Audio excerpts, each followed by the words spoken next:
ನಾನಿವತ್ತು ತುಂಬ ರುಚಿಯಾದ ಅಷ್ಟೇ ಆರೋಗ್ಯಕರವಾದ ಒಂದು ರಸಂ ಜೊತೆ ಬಂದಿದ್ದೀನಿ.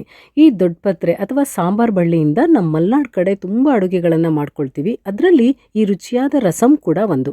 ನಮಸ್ಕಾರ ಎಲ್ರಿಗೂ, ಜಾಯ್ಸ್ ಆಫ್ ಮಲೆನಾಡು ಚಾನೆಲ್ಗೆ ತಮಗೆಲ್ರಿಗೂ ಸ್ವಾಗತ.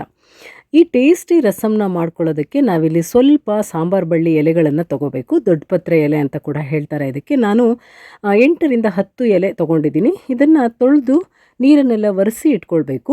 ಮೊದಲು ಎಲೆಗಳನ್ನು ಸ್ವಲ್ಪ ಫ್ರೈ ಮಾಡ್ಕೊಳ್ಬೇಕು. ಇದನ್ನು ಹಸಿಯಾಗಿ ರುಬ್ಬಿ ಕೂಡ ಹಾಕ್ತಾರೆ, ಆದರೆ ತುಪ್ಪದಲ್ಲಿ ಅಥವಾ ಎಣ್ಣೆಯಲ್ಲಿ ಹುರ್ಕೊಂಡು ನಾವು ಇದನ್ನು ರಸಮ್ಗೆ ಯೂಸ್ ಮಾಡಿದರೆ ಟೇಸ್ಟ್ ತುಂಬ ಚೆನ್ನಾಗಿರ್ತದೆ. ಸ್ಟವ್ ಮೇಲೆ ಒಂದು ಪ್ಯಾನ್ ಇಟ್ಟು ಇದಕ್ಕೆ 1 ಸ್ಪೂನ್ ತುಪ್ಪ ಹಾಕಿದ್ದೀನಿ. ಹಾಗೆ 1 ಸ್ಪೂನ್ ಆಗುವಷ್ಟು ಕಾಳುಮೆಣಸು, 1 ಸ್ಪೂನ್ ಜೀರಿಗೆ, ಇದೆರಡನ್ನು ನಾವು ಮೊದಲು ಫ್ರೈ ಮಾಡ್ಕೊಳ್ಬೇಕು. ಜೀರಿಗೆ ಸ್ವಲ್ಪ ಕಲರ್ ಚೇಂಜ್ ಆದಾಗ ನಾವು ಕಟ್ ಮಾಡಿಟ್ಟಿರೋ ದೊಡ್ಡಪತ್ರೆ ಎಲೆನ ಸೇರಿಸ್ಕೊಂಡು 1 ನಿಮಿಷ ಲೋ ಫ್ಲೇಮಲ್ಲೇ ಇದನ್ನು ಬಾಡಿಸ್ಕೊಳ್ಬೇಕು. ನಮ್ಮ ಮಲೆನಾಡು ಕಡೆ ಸಾಮಾನ್ಯವಾಗಿ ಎಲ್ಲರ ಮನೆಯಲ್ಲಿ ಈ ಸಾಂಬಾರು ಬಳ್ಳಿ ಗಿಡ ಇದ್ದೇ ಇರ್ತದೆ. ಯಾಕೆಂದರೆ ಚಿಕ್ಕ ಮಕ್ಕಳಿಗೆ ಶೀತ ಕೆಮ್ಮು ಆದಾಗ ಈ ಎಲೆ ರಸವನ್ನು ತೆಗೆದು ಕುಡಿಯೋದಕ್ಕೆ ಕೊಡ್ತಾರೆ. ಹಾಗೆಯೇ ಇದರಿಂದ ಏನಾದರೂ ಒಂದು ಅಡುಗೆಯನ್ನು ಮಾಡ್ಕೊಳ್ತೀವಿ ನಾವು. ಹಾಗಾಗಿ ಈ ದೊಡ್ಡಪತ್ರೆ ಆಹಾರದ ಜೊತೆಗೆ ಔಷಧ ಕೂಡ ಹೌದು. ಈಗ ಇದು 1 ನಿಮಿಷ ಬಾಡಿದ ಮೇಲೆ ಸ್ವಲ್ಪ ತೆಂಗಿನಕಾಯಿ ಕೂಡ ಸೇರಿಸಿ ನಾವು ತುಪ್ಪದಲ್ಲೇ ಇದನ್ನು 1 ನಿಮಿಷ ಹುರ್ಕೊಳ್ಬೇಕು. ಈಗ ಇದಾಗಿದೆ, ನಾನು ಫ್ಲೇಮ್ ಆಫ್ ಮಾಡಿ ಇದನ್ನು ಕಂಪ್ಲೀಟಾಗಿ ತಣ್ಣಗಾಗೋದಕ್ಕೆ ಬಿಡ್ತೀನಿ. ಇವಾಗ ಇದನ್ನು ಗ್ರೈಂಡ್ ಮಾಡ್ಕೊಳ್ಬೇಕು. ಒಂದು ಮಿಕ್ಸರ್ ಜಾರ್ ತಗೊಂಡು ಕಂಪ್ಲೀಟಾಗಿ ತಣ್ಣಗಾಗಿರೋ ಮಿಶ್ರಣನೆಲ್ಲ ಹಾಕಿಬಿಟ್ಟು ಸ್ವಲ್ಪ ನೀರು ಹಾಕಿ ಇದನ್ನು ಫೈನ್ ಪೇಸ್ಟ್ ಮಾಡ್ಕೊಳ್ಬೇಕು. ನಮಗೆ ಎಷ್ಟು ನುಣ್ಣಗೆ ರುಬ್ಕೊಳ್ಳೋಕ್ಕೆ ಸಾಧ್ಯನೋ ಅಷ್ಟು ನುಣ್ಣಗೆ ರುಬ್ಕೊಂಡ್ರೆ ರಸಂ ಟೇಸ್ಟಿಯಾಗಿರ್ತದೆ. ಇವಾಗ ಇದು ಆಗಿದೆ. ಸ್ಟವ್ ಮೇಲೆ ಒಂದು ಪಾತ್ರೆ ಇಟ್ಟಿದ್ದೀನಿ. ನಾನು ನೇರವಾಗಿ ಈ ರುಬ್ಬಿರೋ ಮಿಶ್ರಣನ ಪಾತ್ರೆಗೆ ಹಾಕೊಳ್ತಾ ಇದ್ದೀನಿ. ಇದಕ್ಕೆ ಒಗ್ಗರಣೆಗೆ ಹಾಕಬೇಕು, ಅದನ್ನು ಕೊನೆಯಲ್ಲಿ ಹಾಕ್ಕೊಳ್ಳೋಣ. ಹಾಗಾಗಿ ಈಗ ರುಬ್ಬಿರೋ ಮಿಶ್ರಣ ಹಾಕಿ ಅಗತ್ಯ ಇರುವಷ್ಟು ನೀರು, ನಾನು 3 ಕಪ್ ನೀರು ಹಾಕಿದ್ದೀನಿ. ನಿಮಗೆ ರಸಂ ಎಷ್ಟು ಬೇಕು ನೋಡಿಕೊಂಡು ಅಷ್ಟು ನೀರು ಸೇರಿಸ್ಕೊಳ್ಬೇಕು. ಇನ್ನು ಈ ರಸಂ ಸ್ವಲ್ಪ ನೀರಾಗಿದ್ರೇ ಟೇಸ್ಟ್ ಚೆನ್ನಾಗಿರ್ತದೆ. ಹಾಗಾಗಿ 1 ಲೋಟ ನೀರು ಎಕ್ಸ್ಟ್ರಾ ಆದರೂ ಪರವಾಗಿಲ್ಲ. 1/4 ಟೀ ಸ್ಪೂನಷ್ಟು ಅರಿಶಿನ ಪುಡಿ, 2 ಸ್ಪೂನಷ್ಟು ಬೆಲ್ಲ, ರುಚಿಗೆ ತಕ್ಕಷ್ಟು ಉಪ್ಪು, ಖಾರಕ್ಕೆ 2 ಹಸಿಮೆಣಸನ್ನು ಸೀಳಿ ಹಾಕಿದ್ದೀನಿ.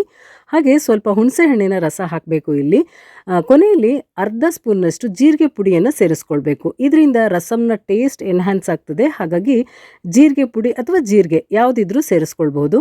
ಇದೆಲ್ಲವನ್ನು ಹಾಕಿ ಮಿಕ್ಸ್ ಮಾಡಿಕೊಂಡು ಇದನ್ನು 5 ನಿಮಿಷ ನಾವು ಚೆನ್ನಾಗಿ ಕುದಿಸ್ಕೊಳ್ಬೇಕು. ಇಲ್ಲಿ ನಾನು ಕಾಳುಮೆಣಸನ್ನು ಕೂಡ ಹಾಕಿದ್ದೀನಿ. ಖಾರ ಕಡಿಮೆ ಆಗ್ತದೆ ಅಂತ ಹಸಿಮೆಣಸನ್ನು ಮತ್ತೆ ಹಾಕಿದ್ದೀನಿ. ನೀವು ಬೇಡ ಅಂದರೆ ಕಾಳುಮೆಣಸನ್ನೇ ಸ್ವಲ್ಪ ಜಾಸ್ತಿ ಹಾಕ್ಕೊಳ್ಬೋದು. ಇವಾಗ ಇದು ಕುದಿಯೋವಾಗಲೇ ಘಮ ಅಂತ ಪರಿಮಳ ತುಂಬಾ ಚೆನ್ನಾಗಿದೆ. ಕೊನೆಯಲ್ಲಿ ಸ್ಟವ್ ಆಫ್ ಮಾಡಿದ ಮೇಲೆ ಇದಕ್ಕೊಂದು ಒಗ್ಗರಣೆ ಹಾಕ್ಕೋಬೇಕು. ಒಗ್ಗರಣೆಗೆ 2 ಸ್ಪೂನ್ ಆಗುವಷ್ಟು ಎಣ್ಣೆ, ಸ್ವಲ್ಪ ಬೆಳ್ಳುಳ್ಳಿ, 2 ಒಣಮೆಣಸು ಹಾಗೆ ಸಾಸಿವೆ, ಇದಿಷ್ಟನ್ನು ಹಾಕಿ ನಾನು ಒಗ್ಗರಣೆ ಮಾಡಿ ಸೇರಿಸ್ಕೊಳ್ತಾ ಇದ್ದೀನಿ. ಒಗ್ಗರಣೆಗೆ ಬೆಳ್ಳುಳ್ಳಿ ಬೇಡ ಅಂತ ಹೇಳಿದರೆ ಇಂಗನ್ನು ಸ್ವಲ್ಪ ಜಾಸ್ತಿ ಹಾಕಿ ಒಗ್ಗರಣೆ ಹಾಕ್ಕೊಳ್ಬಹುದು. ನಾನಿಲ್ಲಿ ಸ್ವಲ್ಪ ಬೆಳ್ಳುಳ್ಳಿ ಯೂಸ್ ಮಾಡಿದ್ದೀನಿ.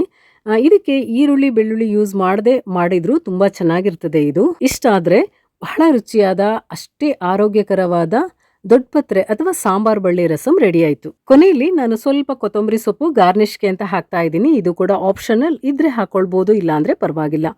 ತುಂಬ ನೆಗಡಿ ಕೆಮ್ಮು ಆದಾಗ ಅಥವಾ ಚಳಿಗಾಲದಲ್ಲಿ ಇನ್ನೂ ಹುಷಾರಿಲ್ಲದೆ ರುಚಿ ಕೆಟ್ಟಿದೆ, ಊಟ ಸೇರ್ತಿಲ್ಲ ಅನ್ನೋವಾಗ ಇದೊಂದು ರಸಂನ ಟ್ರೈ ಮಾಡಿ. ಅಥವಾ ಇದು ಹಾಗೆ ಕುಡಿಯೋದಕ್ಕೂ ತುಂಬ ಚೆನ್ನಾಗಿರ್ತದೆ, ಊಟದ ಜೊತೆ ಕೂಡ ಚೆನ್ನಾಗಿರುತ್ತೆ. ನಮ್ಮ ಮಲೆನಾಡು ಕಡೆ ಮಾಡುವಂಥ ದೊಡ್ಡಪತ್ರೆ ಅಥವಾ ಸಾಂಬಾರ್ ಬಳ್ಳಿ ರಸಂ ನಿಮಗೆ ಇಷ್ಟ ಆಗಿದ್ರೆ ನಿಮ್ಮ ಫ್ರೆಂಡ್ಸ್ ಮತ್ತು ಫ್ಯಾಮಿಲಿಗೆ ವಿಡಿಯೋನ ಶೇರ್ ಮಾಡಿ. ಹಾಗೆಯೇ ನಿಮ್ಮ ಅಭಿಪ್ರಾಯವನ್ನು ಕಮೆಂಟ್ನಲ್ಲಿ ತಿಳಿಸಿ. ನಮ್ಮ ಚಾನೆಲ್ನ ಸಬ್ಸ್ಕ್ರೈಬ್ ಮಾಡಿ. ಇನ್ನೊಂದಷ್ಟು ಹೊಸ ವಿಷಯಗಳ ಜೊತೆ ಸಿಗೋಣ. ಶುಭವಾಗಲಿ. ನಮಸ್ಕಾರ.